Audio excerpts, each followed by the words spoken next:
Gilness from Nerds in a Bar here. We are back in New York City, and we are back in a bar. At Jack Demsey's, our favorite watering hole here in New York City. Absolutely. I'm Batman Mark. I'm the Gilness. And we are Nerds in a Bar. And we're back in a bar. We're back in a bar. And we're here for New York Comic Con 2021, man. Oh my God. We 2020 never happened. Never happened. We just blew through that one, man. But you know what? It felt like we were always here. It did. Really felt like we missed nothing. We came right back and we just jumped right into it. We jumped right into it. Outside of some sore knees and some sore calves from walking so much. We are not used to this after a year of sitting on our butts at home. No kidding. So, yeah. But what a show. I mean, it was. For the times, for what we're dealing with. Absolutely. I think Reed Pop put on a great spectacular. So kudos, Reed Pop. You guys pulled off, even with the people that didn't show up. Right. We still had an awesome show. We actually had time to really get into the smaller booths and talk with a lot of the artists. That's what I wanted to get into is normally we have a set of folks that we see all the time, and we're on schedules, and we have appointments nonstop. That's right. This time we got to walk around. Yeah. And man, did we see just some different things. All new stuff that I wouldn't have expected. Right. Okay. Like, we started off, of course, as soon as we got here, we had to see our buddy Zach Oates over at Diamond Select. And to Zach, cheers, brother. Thank you for taking us on a tour. Yeah. And look for that video on our YouTube channel and our website, nerdsinAbar.com. Yep. Cheers. Yeah, so Zach took us through. That was great. We saw all the great new stuff from Diamond Select. There was tons. Unbelievable. I mean, that video alone is going to put you on your butt when you see. Yeah, really. All that's probably going to do some serious numbers too. Yeah, I expect that'll click up. I hope so. But yeah, we did the walkthrough. We did the interview with Zach. So go and check that out. And then there's tons of pictures on our website, on Facebook, of the Twitter, Insta. Stuff. Yeah, that's right. It's all there. So check that out. And then from Diamond, we just kind of moseyed and wandered from there. We really didn't have anything set because the big toy companies didn't come. Mezco, NECA, Mattel, Hasbro. Right. They usually have at least a representation of some kind. But not this year. And we get it. We know why. We understand. It's cool. But it was great because it gave us that, like we said, the opportunity to really mosey around and see what's out there. Absolutely. We were able to see some artists. Right. And we saw that movie director who does all those B Full Moon, Charlie Band. Yeah, he was awesome. Yep, he did a bunch of videos that I remember watching. Puppet Master. That's all you have to say, really, is Puppet Master. He directed Puppet Master. Yeah. And it was just incredible to see his stuff. We got to talk to Charlie or Charles. It was a great time. He was a great guy. Lots of insight into the industry, and we hope to talk to Charles again real soon. God willing, we'll be doing podcasts with him. Yeah. So we got to do that. Justscope, the artist. Justscope. Justin Orr. Oh, my God. Justin, you are amazing. Your artwork is phenomenal. It's fantastic. I had to buy a couple of your pieces. So did I. And, dude, thumbs up. We're going to get in touch with you soon, too, because we want to interview you for our podcast. If you're a Big Trouble in Little China fan, you know that there's not a whole lot of stuff out there. Well, Justin's got you. Unbelievable art. His style is almost 70s retro, pixelated, 3D-esque. It's very hard to describe. It's cool stuff. Go check them out. Cartoony and yet not. It's so. He's got Bruce Lee. He's got Breaking Bad, Big Trouble in Little China. Yeah. He's got a Bronson one that I picked up. Oh, the Charles Bronson Death Wish. I want to look at that through my 3D glasses and see how that looks. No joke. And then you could use blacklight with these pictures that he draws, and they will pop. I guarantee they will pop. Yeah. And once I redo my studio for Nerds in the Bar podcast for Hair of the Dog, you're going to see some of his art on the wall behind me. It's going to be awesome. It's good stuff. So definitely check it out. Justscope.com. JUSSCOPE. Justscope. Yep. And the artist is Justin Orr, O-R-R. Yeah. Really good stuff. Yeah. And then from there, we bounced over the Cryptozoic. Right. We jumped into Cryptozoic, and we bumped into Javier. Really nice guy.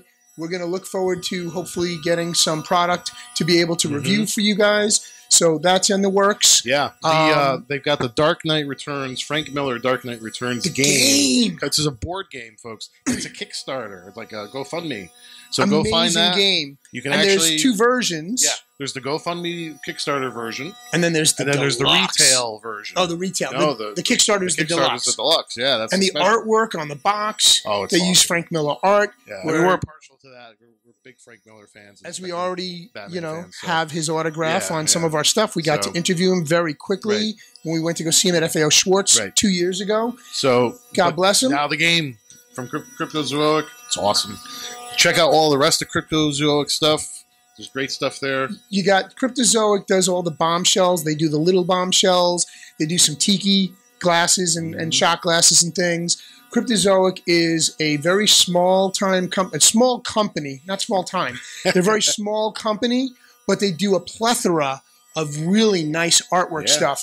They do the Babes. They've got 2 versions of Catwoman. I wanted to go back and buy the 3 versions. 3 versions of Cat. Oh, that's right. Yes, the creamy one, the creamy white faced one. Right. The regular flesh tone. And then the purple. It was the Hell Here exclusive. That's right. The Hell Here exclusive. From the neon sign bus. Right. In the movie. Yeah.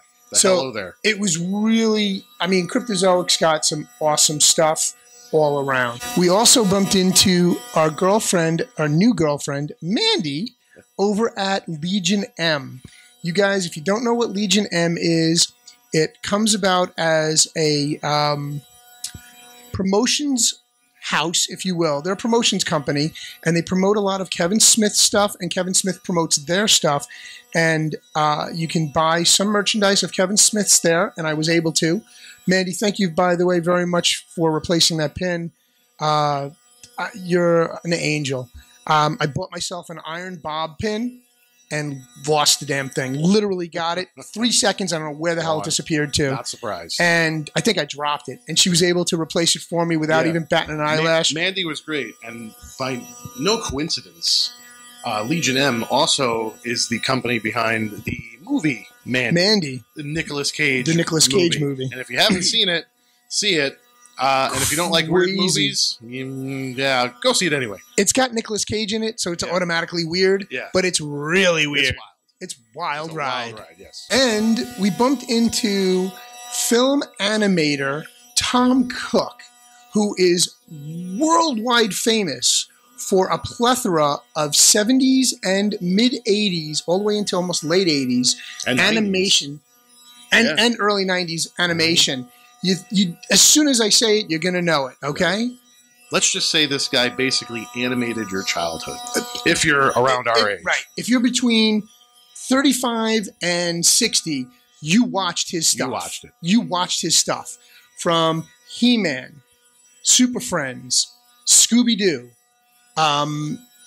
She-Ra. He did the Flintstones. Brave Star. Right. King of the Hill. He did a Godzilla animation. The Godzilla animation for Filmation. Roger Rabbit.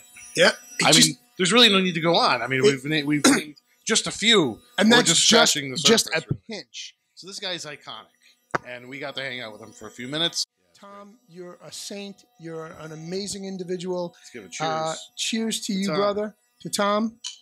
And may you continue to grow and exceed expectations beyond our wildest dreams, because you are our childhood. Yeah, you definitely are. Cheers. Yep. You were my everyday after school watching He-Man and all those great cartoons like the Flintstones and whatnot. And we owe a lot to that, because that's where some of the action figure lines comes from. Absolutely. Some of our inspirations for what we do today come from. Yeah. So we actually owe a lot to Tom. So thank you very, very much. And if all works out well, we'll be able to get a podcast going with him as well. Yep. So keep your ears out, people, and check us out on Facebook, Insta, Twitter, YouTube. Go to our website, nerdsinnabar.com. Make sure you make sure you subscribe, and make sure you ring that bell so you get notifications every time we post something. Every time. You got to do it. So then we made our way over to XM Studios. Oh, my God. Dude, okay, so let's set the stage for this one. XM Studios is an art sculpting house that creates limited edition run statues, probably no more than 3,000 at the best. Very, very limited. Usually they're between 1,000 to 2,000 at a clip. These are high-end, exclusive, and we're not talking cheap. We're talking anywhere from $1,000 to $3,000 for statues that are so elaborate, ornate, and detailed. You literally, like, these artist renderings jump off the page into 3 dimensions beyond your wildest dreams. Check out our Facebook page, Insta, and Twitter, because Gil posted some great photos up there. You can amazing see work. The entire booth is actually up on the Facebook page and the web nerdsinthebar.com website. And we spoke to a couple of the employees there who are working with us to get me the samurai Batman statue called Shogu. Right. It's Batman Shogu. And they did a series of samurai warriors from Batman, Penguin, Joker, and Scarecrow. Yeah. I only saw a quick hint of the Scarecrow. I've got plenty of pictures. I can't wait to look at them. Batman Mark, if you go to nerdsandbar.com, you can see those. That's great. I'm going to have to go to nerdsandbar.com and look at those pictures. There you go. Yeah. And a lot of those, actually all of them, come with alternate heads, and some with multiple heads, and multiple arms that you can take off and put on. And when I'm saying multiple heads, I'm not just talking about a tiny little head that you take off. The Joker one comes with this mane of hair on one of the heads that is almost a statue in itself coming off of the thing. So you're getting some quality product here to pose out, change throughout the year, throughout the seasons, whatever you want to do. Yeah. It's amazing. The one that made me laugh was the Joker head with his tongue sticking out as he's pulling the blade. He's pulling the sword, and it looks like he's licking the blade from the blood that he had just cut somebody up in half. That's the Joker. It was detailed beyond, I mean, realistic doesn't do it justice. It was surreal. Yeah. And then the Batman one comes with a Bruce Wayne head with a samurai ponytail. So it's Bruce Wayne face with the samurai ponytail. Right. Then there's the regular Batman head. Right. And then there's the samurai head, which is absolutely gorgeous. He's standing on like a Batman, the bat signal almost. Oh, that's right. But it's samurai, so it's not really an electronic bat signal, but it's reminiscent. But it lights up. It does light up. So Shane told us it lights up. So you would like a light fire. And in the back there, I guess. The base sits flat, but it actually the statue turns from the bat signal. It literally rotates, so you can face it in any direction you want to get that right pose inside a showcase. That you will need at least 3-foot clearance because it's a 2-foot tall statue, or at least 20 inches tall, and then the blade with the samurai sword, because he's got it pointing out, you'll need almost 1.5 feet in front because it's a long piece as well as a tall piece. It's really fantastic, yeah. And then they had the Wonder Woman. They had 2 versions of the Wonder Woman with statue. all her villains.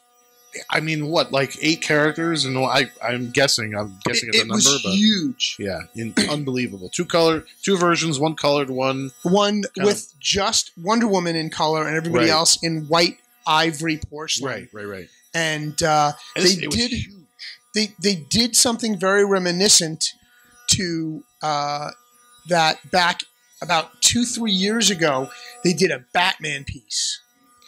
They went for like $3,000 when they first came out. Yeah. Now, if you go and find an XM Batman statue with the villains, you're looking at $5,000 to $6,000 minimum. Right. They double in price overnight once you get them, because they literally do limited edition 1 to 2,000, 3,000 at best pieces. Once they're gone, they're gone. One statue, and that's it. When they're over, they're done. There's no going back. Yeah. So really nice stuff. And just real quick, they also have a bunch of other DC characters. They have a ton of Godzilla stuff, including a gigantic diorama scene. Yeah. With Godzilla and one of his enemies. The name escapes me, but you'll see it when you see the pictures. And it's 2 bases that fit together.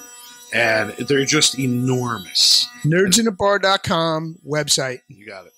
Unbelievable. Just enormous. And those were $1,500 a piece, which for the size of them, once you see a tremendous price. I mean, it's a lot of money, but when you see what it is, right? When you get it, and you look at it, you're gonna be like, it's well worth the $3,000 to have both of them on a display. Yeah, I mean, you'd need a 3-foot, 4-foot long showcase. Yeah, at least 2 feet wide just to display them. That's huge. They're tremendous. Yeah. And the bust of Godzilla was insane. Oh, yes. They did an amazing bust of Godzilla. And they do new items every year. And once they're done with a set and a run, it's over. It's over. So we're looking forward to working with them. Of course, no Comic-Con is complete without cosplay. Oh, my God. And did we see crazy freaking cosplay? I mean, amongst the restrictions of Comic-Con, the masks and stuff. With the COVID and everything. People still pulled off their cosplay. Yeah. In iconic they did phenomenal jobs. Fashion.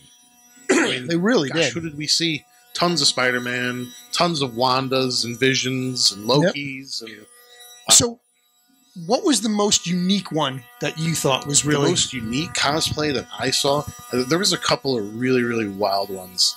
But one of them that stands out in my mind, and it's a simple one. There was a younger kid who was dressed as Spider-Man.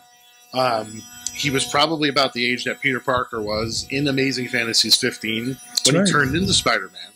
And this kid just happened to be wearing a Spider-Man suit reminiscent of that old Jack Kirby, Stan Lee Spider-Man outfit. And it really stood out for me because I'm such a huge fan of that and that age of Spider-Man. And you actually had a conversation with him. I did. And I told him, I said, you realize I'm taking your picture for a reason. And I explained that to him, and he looked at me and he said, I know. So it was great to know that he himself the next generation knows what this is all about. So, what did you think was the best, most original cosplay that you saw during the week? Today. Death Metal. Death Metal. That was by far. Going to say that one. Yeah. The guy it was amazing. Had really done a phenomenal job. Yeah. And then he was encased in armor. Dude, it was insane.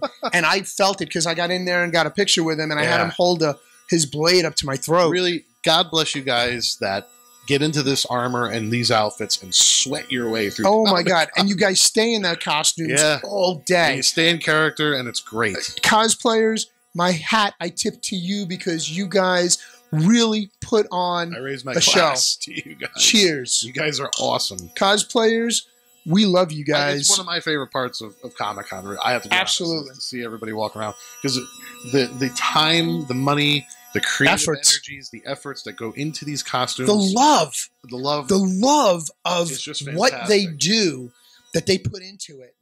And I really didn't expect a lot this year because of the restrictions. Right. But here's 2021. We're on the back end of this whole craziness. And even with the restrictions that they implied, of course, in New York City, they pulled off some ridiculously amazing work to the point where I was blown away. Yeah. The second favorite was the New York Batman. With the animated. Yeah. No.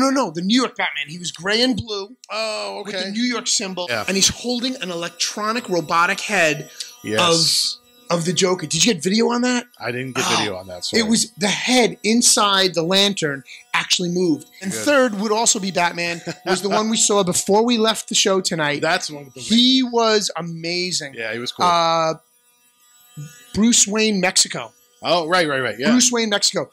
Yep. You are awesome, dude. You put a lot of work into that costume. Yeah. And when I say a lot of work, he pulled up his cape, and we've got pictures of that going on the site too. Yeah. The cape, he had rods in it, kind of rods dowlings, and when he opened it up, the wings, it put him over 8 feet tall with the wing. With the wings, back up to take the pictures. We've got some really cool images of me with him, and then of him with his wing, his cape, just phenomenal. I would say my second favorite. A little partial to this one. I'm a big Punisher fan too, and there was a lovely, lovely woman that I saw in the food court. Yes, sporting the Punisher outfit, the female version of the Punisher outfit. Yeah, she was cool. I gotta tell you, I had to stop you. I had to take a picture. That was one of my favorite costumes of the entire. You were amazing, spot on, and thank you for taking your mask off for the picture. Absolutely. We appreciate that. So now, cosplay was off the chains this time, and thank you guys for that. Really, really well done all around. I also want to say a big thank you to the dealers, the vendors of Comic-Con. You guys were great. Everybody was in high spirits. Everyone was helpful. If you needed to see something, they really went out of their way to really work with you, even under all the tension that was going on.